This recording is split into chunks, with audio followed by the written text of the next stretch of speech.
Today we will boil celery corn soup. This soup tastes with vegetables sweetness. It's delicious. Celery peel off fiber and cubes.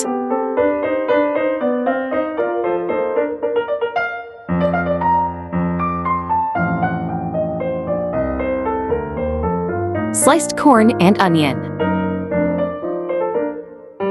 Add corn and onion and put it into boiling. After boiled, add in celery. Season with chicken cubes and pepper. Then cook for 2 minutes. Garnish with celery leaves and the soup is done. Yummy!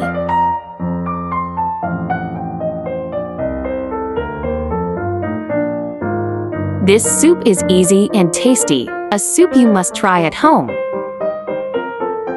Share this recipe with your friends and family, they will love it too.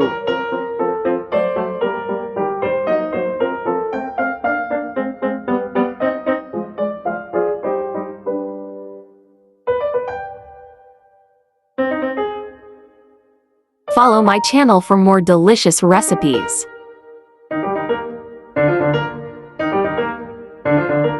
Thanks for watching. See you in next video. Bye bye.